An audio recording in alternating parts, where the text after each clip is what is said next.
Hi everyone, we're here at Children's Hospitals Week in Orlando, Florida at the beautiful Disney Coronado Resort and Conference Center. And I am here with one of the keynote speakers, Celia Swanson. And she is wonderful, she is fabulous. She had an amazing panel session that I absolutely loved, and I can't wait for us to share more about it with you all. But one of the things that Celia is best known for is she is the first female EVP of Walmart.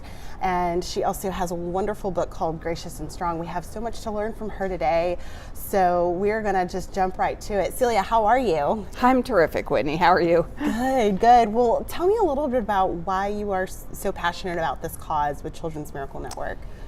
I'm passionate about this cause because children cannot speak for themselves and advocate for themselves, and so they need adults who understand the challenges of being a sick kid and understand the challenges of specialized care just for a child.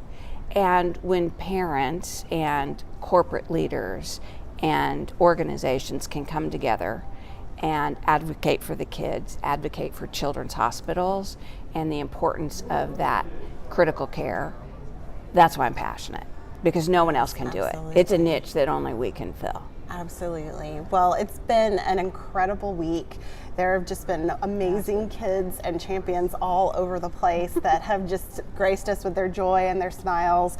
And you can actually share this video using the hashtag Children's Hospital Week. And we encourage you to do that. And you can also use the hashtag Gracious and Strong. And so now I want to talk to you about your talk yesterday. You did a phenomenal job speaking about navigating change and leading with grace. Mm-hmm. What a unique topic. Tell me a little bit about that. What does it mean to lead with grace? Yeah, it was an interesting challenge that Charlotte gave me when she said, I want you to come speak about navigating disruptive change, but that's the what. I also want you to speak about the how, which is their leadership style and leading with grace and how important and different and significant that is. So the panel discussion yesterday centered around a workshop that focused on what are you facing today that it seems to you that it's insurmountable. But it's really not. It's all about perspective and confidence and ability to see through the facts to where you can actually make a difference and use your voice to influence change. That's the what. But the how is this concept of leading with grace. And it's not well known, it's not talked about, it's not understood in the workplace, or quite honestly in our culture today. But the fact is that leading with grace, the most trusted, well-respected leaders are those leaders who have learned to cultivate the heart, cultivate the mind, and cultivate respect of the individual. Yes. That's my definition of leading with grace. I love that. And she shared with us just an awesome download, the Leading with Grace download. And you can actually get a copy of this download by texting the number 44222. You can text the phrase lead with grace. It doesn't matter if it's uppercase or lowercase. Lead with grace to 44222, and you'll receive this free download. It's awesome because you talk about cultivating the heart, cultivating the mind, cultivating respect, just the importance of caring for people and showing it and really proving that, and asking them to come up with their greatest ideas and to show those things and to bring their best ideas to the table, and also to really defend their dignity and treat them with respect and be present with them. Would you say those are your mantra? Are those the things that we need to be thinking about in our day-to-day at work? Yeah, I really do think those are the most important elements of bringing to life leading with grace. And we were deliberate in how we selected the three components of leading with grace. First, when you can capture the heart of an individual, an organization, a team, you actually can transcend the logical and be able to connect with the emotional. And you find within individuals what matters most to them. And where can you find purpose-driven alignment for an organization, a team, an outcome that you're trying to lead. Second is when you can cultivate the mind. It's when you begin to listen more as a leader and learn more from the individuals that you have the opportunity to lead. And great ideas come up because they feel like there's a reason why I'm connected here. I'm aligned in my purpose, and she really does want to know what I have to say and what's important and what's in my mind. And she's going to celebrate that when we achieve milestones, small wins that lead us up to the big win. But it's all got to be done in the context of respect for the individual. And this is where I think it's hardest to lead with grace, is respect for the individual must be always, not just sometimes. And so this concept of defending their dignity, this concept of being the advocate for an individual, a team, a cause like children's health is critical, because they need someone who will take the bullets in the middle of the war or in the fight. And a leader that's willing to do that, but also encourage them to take risks, encourage them to be innovative, encourage them to understand failure is just a learning process. We don't want to end on failure. We want to celebrate significance, but it's all about getting in there and being a strong contributor to the overall mission that you're trying to accomplish. Those are the 6 components. Oh, I love that. To leading with grace. Yes, and I love how you talked about, this leading with grace concept really can create a powerful sense of we within your organization. That's right. Do you agree? Absolutely. And what's wonderful is that the we is at an individual level, people that want to be a part of working with you. You as a leader, you as an individual, you as an influencer. But second, they want to be a part of your mission, your cause, your purpose, because they feel like they can add value to that. And then we, as a part of an organization that transcends leadership changes, it transcends great bosses and bad bosses, it transcends cultural ups and downs inside an organization. This whole concept of creating a we environment is exactly what leading with grace is meant to cause. Absolutely. Oh, I love that. That is great stuff. Well, I can't not sit here and talk to you about the fact that you were the first female EVP of Walmart. That is huge. Thank you. And you broke the glass ceiling for so many women in the organization. Mm-hmm. It's such a legacy piece of your career. And so I want to really know, what did it take to get to that point? This is an interesting question because I'm very humble about what got me to that opportunity. I think as much of it was luck as it was my skill. And timing, maybe more timing than really luck, because I worked hard to achieve that. But along the way, I had to sacrifice many things. I wasn't the perfect mom. I wasn't there every day for every opportunity. I wasn't the perfect wife. I had to give up that whole image of being perfect in someone else's definition. And I had to come accept that here was my capacity, and I needed to do a good job of allocating my time so that I was a good mom, and I was a good spouse, and I was a great executive, and I could put that whole package together. And in the middle of all that is giving back to the community, being on boards, giving back in service, which oftentimes is the thing that gets lost or deprioritized. And one of the critical points about sacrifice is it may be a sacrifice just at this moment in time. It's not a sacrifice forever. And to understand that to try to have all balls in the air, all at perfection, whatever your definition of perfection is a fallacy. It's not possible.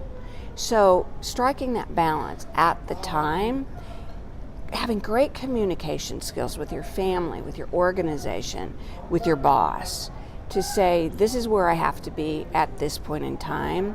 I'm really not asking permission. I'm just communicating with you why this is what's my priority at this moment.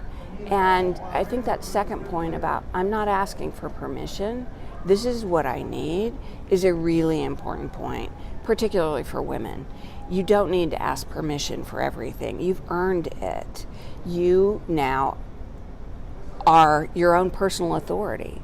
That being an authentic leader requires you to understand what's most critical right now, and then finding what never is balance, but that prioritization. So over time, it equals a whole. Right. I hate using that word balance because I just don't think it is. Exactly. And when I was coming up through the ranks, and it probably still is that way, this perfection was an expectation. And I learned to outsource. That's another technique. I outsourced everything I possibly could. Yes. Carpooling or housekeeping or Walmart pickup. That's exactly right. Yes, love those that. things. And people used to say to me, you're the outsourced queen. And I said, it's the only way I can do it. And so they would come to me and say, tell me who does your hair, where do you shop, who's your caregiver, who's the babysitter, who's this, who's that. I was happy to share because for me that was the formula that worked. And the third part was I had a very supportive spouse and in a partner who we'd come on this journey together. We made sacrifices and decisions early in our career through lots of conversation, negotiation, communication. And when it came to be the ultimate decision of whose career was going to take the lead, he never once questioned whether or not it was the right decision. And he was awesome as a caregiver to my daughter, awesome as a dad, great spouse, and great leader. Yes, I love that. And in your book, you speak a lot about him and Gracious and Strong, which you can learn more about at celiaswanson.com. It's a phenomenal book, Gracious and Strong, and I've read it like 3 times already, so you'll definitely want to make sure that you get a copy of that. But what would you say to an organizational leader, a company leader who is trying to figure out how to champion women within their own organization? What are the steps that they should take? Where do they even begin? How do they do it in a way that feels authentic to who they are? It is a great question because this message in Gracious and Strong is not just a message for women. It's a message for all leaders. And men are critically important in bringing the best out of all people that they have on their team. Women are critically important in bringing out the best in all people who are on their team. So I often start with the first piece of advice around be inclusive. Fill a team, fill the table around you, fill the conversation around you with people who are different from you. But then don't give up that opportunity to not hear from them. Some individuals, women typically, are less willing to just jump in there and give you their idea. They need this permission again. So if you're leading the conversation and you haven't heard from every individual, then ask. Stop and make sure that you've actually asked for them to share their point of view. They have one. You're the one who invited them into the conversation. Why would you want to give up the opportunity to not hear what they have to say? So be inclusive. A second would be talent is so important to the success of a team. And when you can identify a woman who doesn't quite see their own strength and capacity and potential, but you can see it in them, give them stretch assignments. Give them the opportunity to get exposure to the leaders or to others within the organization. Let them practice at stretching their skills and trying something different in the business. Through temporary assignments, through positions and movement within the organization, through stretch goals, but give them a bit of a safety net so that it's not life and death if they fail at the first time that they try to lead or stretch or move into a different piece of the business. And that's what mentors and sponsors do for an individual. Be willing to mentor and sponsor great women talent and great talent in general. Yes. And then third is allow them to open up with you about what's the voice in their head. Are they giving themselves the strong, positive, reinforcing messages, or are they holding themselves back because I'm not good enough, I don't have all the experience, I don't have the confidence? If someone can help women in particular change that narrative in their head, if a leader can do that for them, Yes. the capabilities and actually the long-term engagement that you will get and partnership that you will get from a woman who you give that opportunity is amazing. And when you can unleash that and you can see an individual contribute in ways they or even you didn't even think were possible, it's the most rewarding leadership gift you can leave. Yes, absolutely. I love all of those thoughts, and you have a lot of powerful content around mentoring and sponsorship on your blog as well, which I know I've read, and a lot of good stuff there as well. I love all of this advice, all of this insight, Celia. This has just been Thank you. wonderful. Do you have any final words of advice that you would give people in their leadership journey as they're facing change and trying to lead with grace? Yes, I do, actually. I would say don't shy away from the term grace. It's a word that has a lot of significance, but a lot of meaning. And by that I mean lots of people think it's soft. Having grace or being a gracious leader is not about being soft at all. It's constant. It's the hard work. It's the overcoming moments when you haven't been very graceful or supportive of an individual, and understanding that that's not the character-based leader that you want to be. I know that there are conversations about, but that word has a lot of faith elements to it. Yes, it does for some leaders. That's not a bad thing, but it doesn't have to be exclusive. And so the characteristics of a strong character-based leader is really what leading with grace is all about. Jump in, try it. It's hard, but it's so rewarding.